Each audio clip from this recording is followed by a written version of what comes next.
Today is going to be a pretty fun video, and I'm going to tell you why.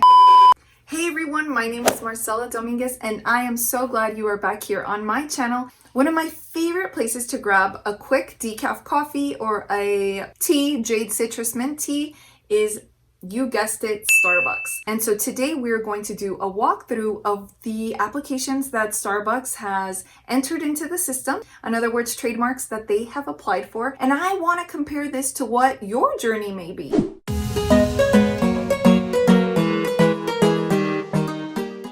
You see, it's really important to note that at the beginning, you're not going to have a ton of trademark applications, or you might. But let's face it, the reality is that as your business grows and as you add more products and as time goes on, you might have a portfolio of trademark applications just like Starbucks does. And it's not going to all be at the beginning, but like I said, it's going to take place over time. So I want to take you through the database to show you what Starbucks has registered over time, and I want you to tell me which is your favorite Starbucks trademark. So make sure you stay till the end so that you see exactly the trademarks that we are going to touch on. You might even recognize some of these brand names and terms.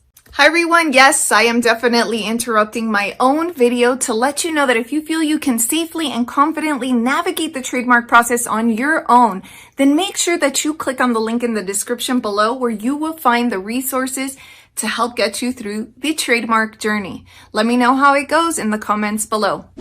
Hey everyone, so how in the world are we going to figure out exactly how many applications Starbucks owns? Do you like Starbucks, or is it just me? I know it's you too. Sometimes we can have an addiction, and my addiction can sometimes be Starbucks. And it's not because I'm drinking coffee all the time. It's actually because I enjoy their teas, like the chai tea, the green tea. But today I actually have a blonde decaf macchiato, which is just going to hit the spot. I know it. But I digress. The reason we're here is because I am going to show you how many applications Starbucks has. And if you're wondering what a mega size corporation actually files, today is your chance to see it.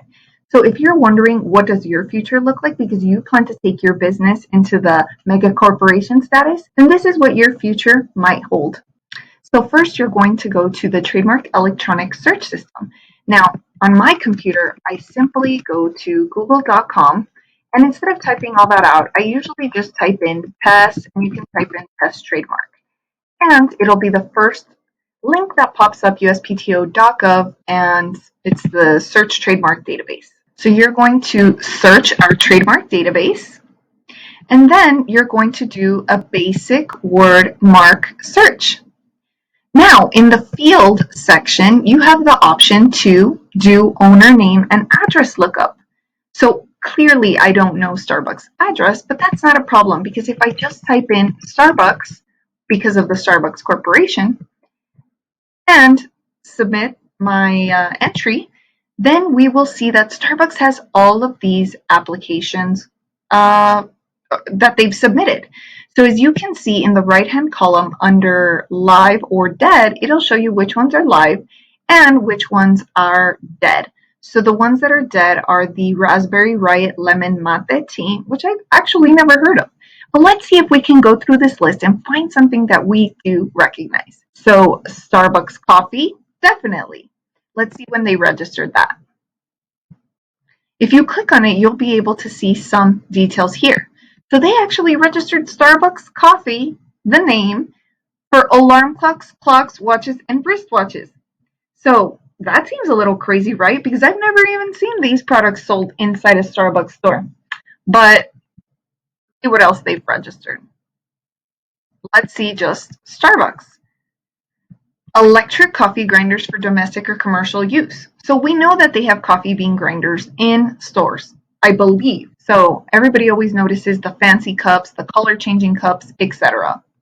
Let's see if there's something we do recognize. Ooh, the dragon drink. Have you tried this drink? By the way, it is so good. It's so good. It looks like a pink drink. And it's a little bit fuchsia colored, and it has what looks like seeds inside, but it is very, very good. I definitely recommend that drink. So they registered Dragon Drink for fruit drinks and fruit-based beverages, non-alcoholic, namely soft drinks and energy drinks. So this is probably in reference to that pink fuchsia Dragon Drink, which we all love so much. Now, I want to see if there's anything else. What about the Starbucks triple shot? I'm sure you've all heard of the Starbucks triple shot also. So this is milk, flavored milk, milkshakes, milk-based beverages. Now let's see what the history is because they filed this in 2018. So whenever you want to look at the history, you just copy the serial number right here and you take it to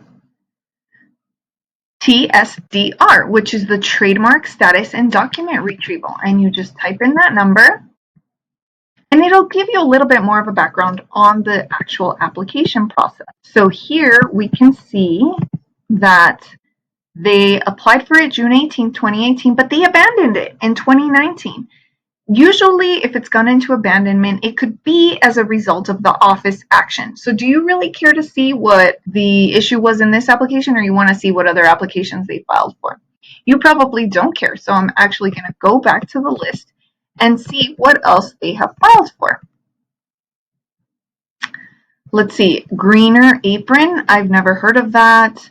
Origami, hard yaka, I've never heard of that. And mind you, some of these, let's see if something we've never heard of, hard yaka, is actually owned by the Starbucks Corporation. Yeah, no, see, the owner is actually hard yaka, which is, see, it pulled up Starbucks Drive.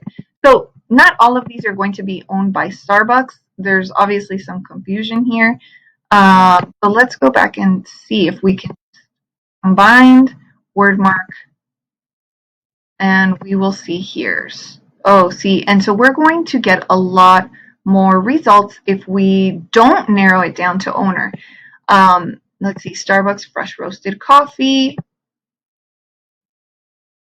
and it is owned by the Starbucks Corporation. So it's actually better to not narrow it down by owner. That way you can see what other results are. Now, Starbucks Via, yep, owned by the Starbucks Corporation. And if you want to find out if it's registered or not, it will actually tell you right here. Under register, it'll say principal. So that means that this has already been registered on the principal register. Yay, go Starbucks.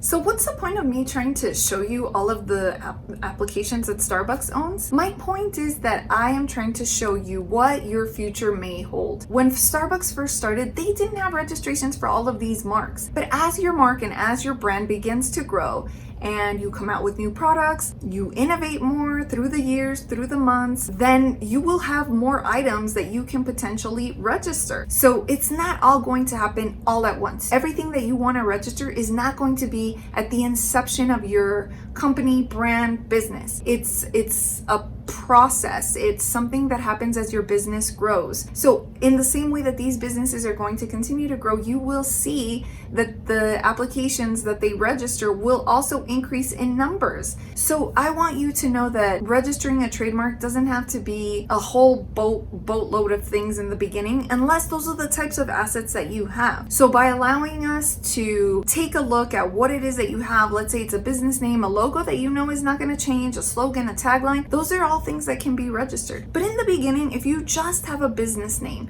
and you are unsure about whether you're going to keep your logo for the long run, then maybe just registering the name is what's right for you in the beginning. But you will see, based on companies like Starbucks, Coca-Cola, a lot of car companies, clothing brands, that your trademark journey will begin to, or your trademark portfolio will begin to grow and expand as time goes on. So I don't want you to fret if you feel like I only have one or maybe two. You know, as your business grows, you might have more than one. So what did you think about all these applications that Starbucks owns? How many did you think that they had registered? Tell me in the comments below if you think that they have registered between 50 and 100 or over 100 applications. I hope that you let me know, because it lets me know that you are playing along with me and you are actually paying attention to my video. I'm going to post the answer in the comments below if I can find the exact number that is accurate. So I want you to tell me between 50 and 100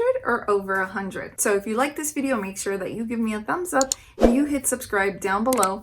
And if you haven't enjoyed your Starbucks coffee, I'm just letting you know that one of my favorites is the green tea latte, the chai tea, Also the Jade Citrus Mint. And today I actually got a blonde macchiato, a decaf blonde macchiato, because I actually don't drink caffeine that much. Actually, I always get everything decaf if I can, but I digress. I hope you like this video, and until next time, make sure that you catch this video here, which will also help you in your trademark journey. Until next time, cheers.